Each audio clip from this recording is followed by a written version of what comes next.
आज हम पढ़ेंगे पास्ट इंडेफिनिट टेंस। इससे पहले मैंने प्रेजेंट के सारे पार्ट्स आप लोगों को पढ़ा दिया है। आज हम पढ़ेंगे पास्ट इंडेफिनिट। पास्ट इंडेफिनिट होता क्या है?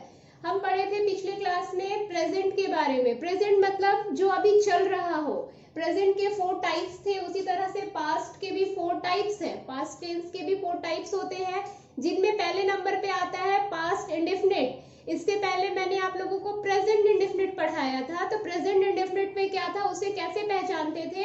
वाक्य के जिस क्रिया के अंत में ता है, ती है, ते है हो, उसे प्रेजेंट इंडेफिनिट कहा जाता है। उसी तरह से पास्ट को कैसे कह सकते हैं हम लोग? प्रेजेंट मतलब अभी काम चल रहा है, पास्ट मतलब जो बीत चुका है। तो जब ता है, ती है, ते है वाले को प्रेजेंट इंडेफिनिट बोलते हैं, तो पास्ट का मतलब क्या हो जाएगा? ता था, या था, या। कैसे पहचानेंगे? ता था, या था, यानी वाक्य के जिस क्रिया के अंत में ता था या था हो, उसे पास्ट इंडेफिनिट कहा जाता है। वाक्य के जिस क्रिया के अंत में या था, ता था हो, उसे पास्ट इंडेफिनिट कहा जाता है। जैसे एक सेंटेंस लेती हूं, मैंने खाना खा लिया। मैंने खाना खा लिया। अगर इसमें है लग जाएगा तो वो प्रेजेंट में आ जाएगा, लेकिन या पे आकर खत्म हो गया, खा लिया यानी खाना खाने का काम हो चुका है। तो अब इसको हम लोग पास्ट में लेंगे, ये हमारा पास्ट इंडेफिनिट हो जाएगा। इसको बनाने के लिए रूल क्या होते हैं? 1 नंबर में सब्जेक्ट आता है, सेकेंड नंबर में भी2, प्रेजेंट इंडेफिनिट में भी1 होता है और इसमें भी2, सब्जेक्ट भी2। थर्ड नंबर में आ जाएगा हमारा ऑब्जेक्ट। फर्स्ट है सब्जेक्ट, भी2, ऑब्जेक्ट। काफी इजी है इसके रूल्स, सब्जेक्ट, भी2, ऑब्जेक्ट। अब हम इसे इंग्लिश में ट्रांसलेट करेंगे। मैंने खाना खा लिया, इसमें सब्जेक्ट क्या है? मैंने यानी आई। उसके बाद भर ढूंढना है, भर। खाना खा लिया, खाने का होता है इट, और उसको हम लोग पास्ट में एट बोलते हैं। आई एट, क्या खा लिया? खाना। आई एट फूड। ये हो गया, काफी इजी है ये। मैंने खाना खा लिया, आई एट फूड। ये हो गया हमारा पास्ट इंडेफिनिट। इसके और भी बहुत सारे एग्जांपल्स लेते हैं। जैसे दूसरा एग्जांपल लेती हूं, मैंने पढ़ लिया। मैंने पढ़ लिया। इसे कैसे ट्रांसलेट करेंगे? ये भी उसी तरह से होगा। फर्स्ट होता है हमारा सब्जेक्ट आई, पढ़ लेना, पढ़ना का हो जाता है वर्ब रीड, और रीड का हमें सेकंड फॉर्म यूज करना है। रीड का तीनों फॉर्म रीड ही होता है। ऑब्जेक्ट इसमें नहीं है, क्या पढ़ लिया वो नहीं है। दैट मीन्स ये हो गया आई रीड, मैंने पढ़ लिया। तो ये हो गया हमारा पास्ट इंडेफिनिट। इसके बहुत सारे एग्जांपल्स ले सकते हैं। आपको अगर कहीं डाउट हो तो आप मुझे कमेंट में पूछ सकते हो। ये हो गया हमारा या वाला सेंटेंस। अब कुछ या था वाला सेंटेंस लेते हैं। जैसे उसने मुझे पढ़ाया था। उसने मुझे पढ़ाया था, इसमें देखिए या था है, इसमें हम क्या यूज होगा? सब्जेक्ट की जगह ही। उसके बाद पढ़ाना, पढ़ाना का इंग्लिश होता है टीच, टीच का सेकंड फॉर्म होता है टॉट। ही टॉट, किसे पढ़ाया था? मुझे, मी, ही टॉट मी, उसने मुझे पढ़ाया था। ये सेंटेंस या था वाला हो गया। अभी तक जो बनाए थे वो उसमें या था, तो या रहे, या था रहे, या ता था रहे। मैंने खा लिया था, वैसा भी लिख सकते हैं। मैंने पढ़ लिया था, ये भी लिख सकते हैं। उसने मुझे पढ़ाया, या तक भी इसे फिनिश कर सकते हैं। तो ये सारे सेंटेंस, वैसे सेंटेंस जिनसे हमें ये पता चलता है कि वो काम पास्ट में हो चुका है, उसे पास्ट इंडेफिनिट कहा जाता है। ही टॉट मी, उसने मुझे पढ़ाया था। अब एक ता था वाला सेंटेंस भी देखते हैं। नेक्स्ट सेंटेंस लेते हैं जिसमें ता था हो। वह मुझे मारना चाहता था। वह मुझे मारना चाहता था, इसमें ता था है। देख सकते हैं आप लोग, इसमें था है, यानी ये भी पास्ट इंडेफिनिट है। इसे कैसे ट्रांसलेट करेंगे? वह मुझे मारना चाहता था, ही सब्जेक्ट हो गया। सेकंड नंबर में वर्ब का सेकंड फॉर्म लगेगा, वर्ब यहाँ पे है चाहना, चाहना का इंग्लिश हो जाता है वांट, और इसका पास्ट हो जाएगा वांटेड, ही वांटेड। अब इसमें आप देख सकते हैं कि दो वर्ब है, एक चाहना और दूसरा मारना, इसमें दो वर्ब है। सेकेंड वाले वर्ब को हम लोग इसलिए चूज करते हैं क्योंकि इसी वर्ब से पता चल रहा है कि ये कौन से टेंस में है। जब भी किसी सेंटेंस में दो वर्ब रहे तो हमें पहले ये चेक करना है कि उन दो वर्ब में से कौन सा वर्ब ये शो कर रहा है कि वो सेंटेंस जो है हमारा किस टेंस में है। हमेशा सेकंड वाले वर्ब से हमें ये पता चलता है कि जो गिवन सेंटेंस है हमारा वो किस टेंस में है। इससे भी हमें चाहता था से पता चल रहा है, चाहता था, यानी इससे पता चल रहा है कि ये गिवन सेंटेंस जो है हमारा वो पास्ट इंडेफिनिट में है, इसलिए इसको पहले लिखा हमने। ही वांटेड, वांटेड के बाद जब दो वर्ब हो तो सेकंड वाले वर्ब को प्रायोरिटी दी जाती है। उसको लिखने के बाद टू लिखकर हम फर्स्ट वाले वर्ब को लिख देते हैं, और फर्स्ट वाला वर्ब जो लिखेंगे इसका फर्स्ट फॉर्म होगा, यानी पहले जो क्रिया लिखी गई है, यानी यहाँ जो क्रिया है मारना, इसकी इंग्लिश लिखना है हमें, और ये फर्स्ट फॉर्म होगा। टू के बाद वर्ब का फर्स्ट फॉर्म होता है।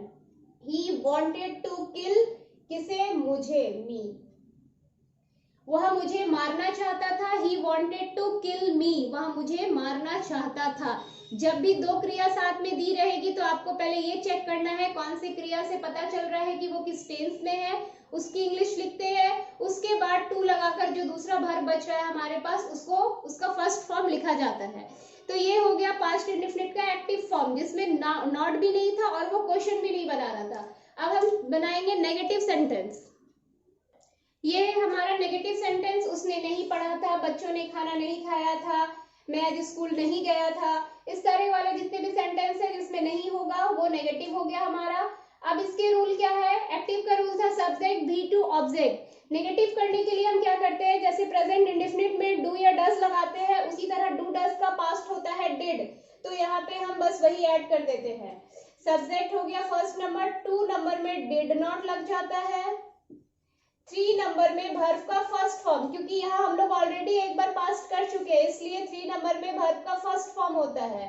4 नंबर में ये आ गया ऑब्जेक्ट। तो इसको हम लोग अब ट्रांसलेट करते हैं। फर्स्ट है उसने नहीं पढ़ा था, तो हम लोग कैसे ट्रांसलेट करेंगे? पहला है हमारा सब्जेक्ट, सब्जेक्ट है ही लिख दिया हमने, ये 1 नंबर है। उसके बाद डिड नॉट लगाना है, नहीं है इसमें तो डिड नॉट लगेगा, he did not, he did not। Third number में आता है वर्ब का फर्स्ट फॉर्म, वर्ब क्या है? पढ़ना, पढ़ना का हो गया English read। he did not read, object नहीं है तो ये यहाँ पर फिनिश हो गया। he did not read, उसने नहीं पढ़ा था।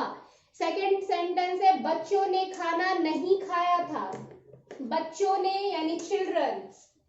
सेकेंड सेंटेंस चिल्ड्रन, इसमें भी डिड नॉट लगेगा क्योंकि ये भी नेगेटिव सेंटेंस है, यहाँ पे नॉट है। Children did not. अब ढूंढना है वर्ब, वर्ब क्या है? खाया, खाना का इट होता है और हमें फर्स्ट फॉर्म ही यूज करना है। चिल्ड्रन डिड नॉट ईट, क्या नहीं खाया? Food, food. ये हो गया हमारा complete. Children did not eat, बच्चों ने खाना नहीं खाया। तो इस तरह से हम नेगेटिव सेंटेंस को चेंज करते हैं, बस हमें डिड नॉट लगाना है और वर्ब का फर्स्ट फॉर्म यूज करना है, ये ध्यान रखना होगा। अब हम इसका इंट्रोगेटिव बनाते हैं। अब पढ़ेंगे इसके इंट्रोगेटिव सेंटेंस। इंट्रोगेटिव का रूल क्या होता है? फर्स्ट में डिड सामने आ जाता है, जैसे प्रेजेंट इंडेफिनिट के इंट्रोगेटिव में डू या डज सामने आता था, इसमें डिड सामने आ जाता है। सेकेंड नंबर में सब्जेक्ट, थर्ड नंबर में नॉट, 4 नंबर में V1 और 5 नंबर में हो जाएगा ऑब्जेक्ट। बस कुछ भी नहीं है, बस डिड को सामने ला देना है, हमारा इंट्रोगेटिव सेंटेंस बन जाएगा। अगर वो WH वाला क्वेश्चन रहा तब हमें यहाँ पे WH वर्ड भी लिखना होता है, बाकी सारा रूल सेम होता है, हमें बस यहाँ स्टार्टिंग में WH जो वर्ड होते हैं वो लिखना होता है, जो वर्ड क्वेश्चन बनाता है उसकी इंग्लिश लिखनी होती है, बाकी कुछ भी नहीं करना होता है। जो रूल है बस इसी के अकॉर्डिंग हम चलते हैं।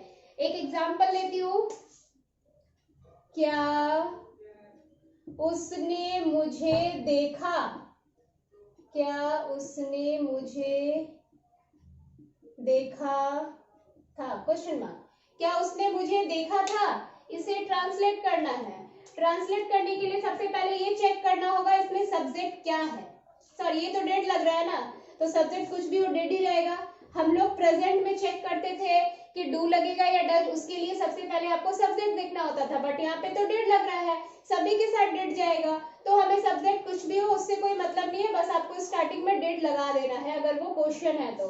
डेड हो गया, उसने का ही हो गया बिकॉज यहाँ पे मेल फॉर्म दिखा रहा है, उसने मुझे नहीं देखा था, डेड ही। उसके बाद क्या चेक करते हैं, नॉट, इस पे नॉट है नहीं तो नॉट नहीं लगाएंगे।